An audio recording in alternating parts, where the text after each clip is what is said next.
ભાઈઓ બહેનો, આપણે આ સ્વર્ણિમ જયંતિને એકમાત્ર મેળાવડો એકમાત્ર અવસર તરીકે લીધો નથી. આપણે આ સ્વર્ણિમ જયંતિને ગુજરાતના વિકાસ માટે જનતા જનાર્દનની શક્તિને જગાવવા માટેનો એક સ્વર્ણિમ અવસર તરીકે લીધો છે.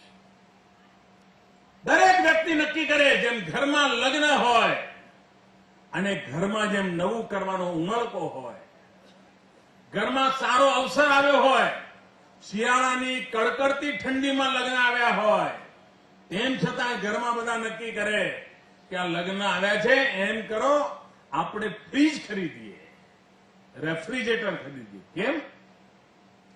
ઠંડી છે, લગ્નમાં તો ઉપયોગ નથી, અને એવડા રેફ્રિજરેટરથી લગ્નમાં બધા જાનૈયાઓ ક્યાં સચવાવાના છે? પણ એને ખબર છે કે આ લગ્ન એવો મોકો છે કે ઘરમાં કઈ સારી વસ્તુ વસાવી શકાય, ઘરને રંગરોગાન કરાવે, ઘરમાં કઈક ને કઈ નવી ચીજો ખરીદે, સ્કૂટર લાવે. હવે લગ્નમાં કઈ સ્કૂટર કામમાં નથી આવવાનું, વરરાજા કઈ સ્કૂટર પર બેસીને નથી આવવાના, પણ એ નિમિત્તે ઘરમાં સ્કૂટર આવે. આપણે ત્યાં સારા પ્રસંગનો ઉપયોગ ઘરમાં કંઈક ને કંઈક કાયમી સારું થાય એના માટે કરવા ટેવાયેલા આપણે લોકો છીએ. જો ઘરનો સારો પ્રસંગ, ઘરમાં કંઈક સારું વસાવવા માટે થતો હોય તો રાજ્યનો આવડો મોટો અવસર ગામમાં કંઈક સારું વસાવવા માટે કેમ ન થાય? અને એ જો ભાવના સાથે ગામ નક્કી કરે કે આ સ્વર્ણિમ જયંતિ વર્ષમાં અમારા ગામની સમસ્યાઓ મારે દૂર કરવી છે, અમારું ગામ ઉકરડાઓના ઢગલાના કારણે બદનામ થતું હશે, તો અમે ગામના લોકો ભેગા થઈને ઉકરડાઓને બહાર લઈ જઈશું, અમે કચરામાંથી કંચન બનાવીશું. હવે તો જો ગામડાના લોકો ધારે ને તો ગામો ગામ ખાતરનું નાનકડું કારખાનું બનાવી શકે. આપણા ગામડા ઉકરડાના જ અળસિયા લાવીને એના બેડ બનાવ્યા હોય તો એ અળસિયા સરસ મજાનું ખાતરનું કારખાનું ઉભું કરી દે, ગંદકી પણ જાય, અને જયારે 8 મહિના પછી વરસાદ આવે અને ખેતરમાં ખાતર નાખવાનું હોય ત્યારે 8 મહિનાનો આ કચરો કંચન બનીને આપણા ખેતરને સ્વર્ણિમ બનાવી દે એટલી તાકાત ધરાવે છે. જો ગામડાના લોકો નક્કી કરે તો ગામડું કેટલું સ્વચ્છ થઈ જાય, નિર્મળ ગુજરાત. એક સમય હતો કે ભારત સરકાર નિર્મળ ગામની સ્પર્ધા કરે, આપણા ગુજરાતમાંથી માંડ 4 ગામનો નંબર લાગ્યો હતો.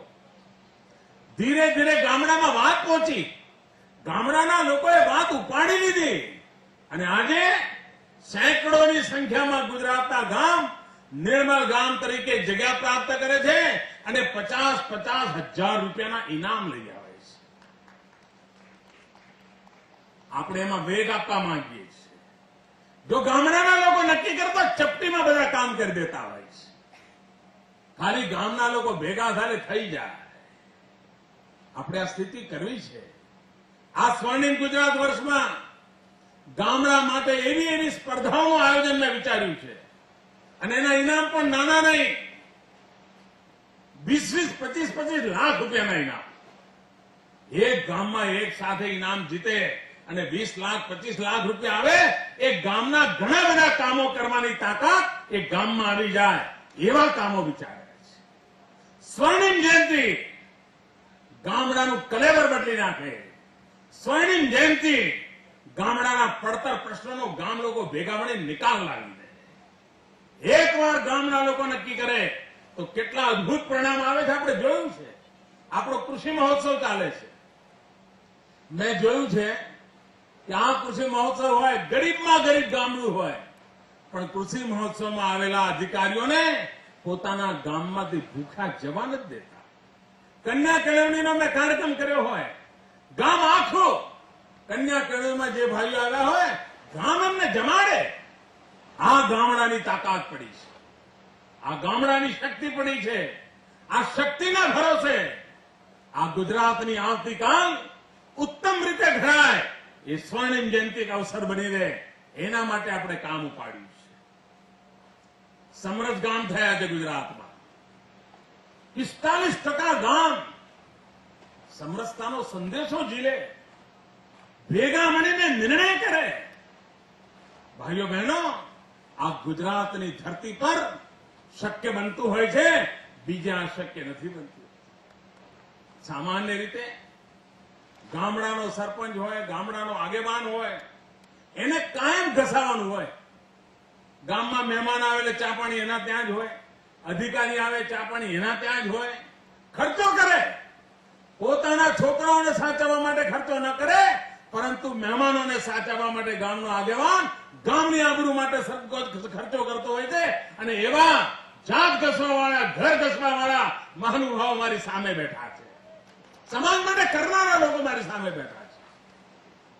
અને તેથી ભરોસો છે કે આવતીકાલનું ગુજરાત એમના ખભા ઉપર, એમની શક્તિના ભરોસે, એમના સામર્થ્યના ભરોસે નવી ઊંચાઈઓ પ્રાપ્ત કરશે એવો અપાર વિશ્વાસ મારા મનમાં પડ્યો છે.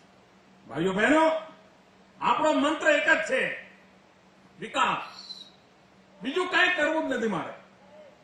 વિકાસ કરવો છે, ગામડે ગામડે વિકાસ પહોંચાડવો છે, ગામડાના માનવી સુખી થાય એની ચિંતા કરવી છે.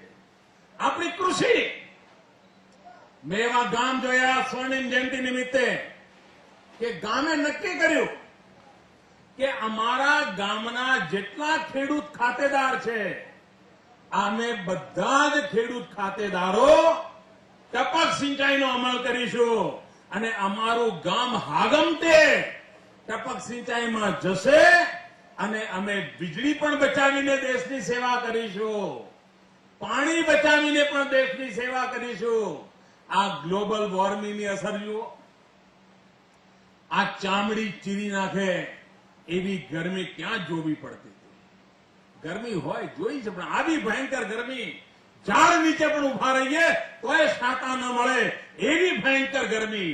કારણ કુદરત સાથે લડાઈ માંડી, કુદરતનું શોષણ કર્યું, દુનિયા આખીએ શોષણ કર્યું અને એના કારણે મુસીબતો ભોગવવાનો વારો આપણને આવ્યો.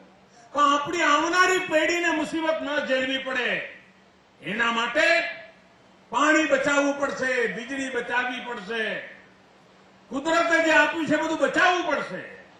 અને બચાવવા માટેનો રસ્તો એક ટપક સિંચાઈ છે. હમણાં હું બનાસકાંઠામાં ગયો, જે ખેડૂતોએ ટપક સિંચાઈથી બટાકા વાવ્યા હતા, એક એક બટાકું પપૈયા જેવડું હતું. સાહેબ મને આપ્યા ભેટ એમણે, એક એક બટાકું પપૈયા જેવડું. એટલે 500 ગ્રામ તો બટાકું લેવા જાવ તો બટાકાને ટુકડા કરવા પડે. આવડા મોટા બટાકા ટપક સિંચાઈમાં ઉગ્યા છે અને દુનિયાના બજારમાં એક્સપોર્ટ થાય છે. ટમેટા ઉગાડ્યા ટપક સિંચાઈથી.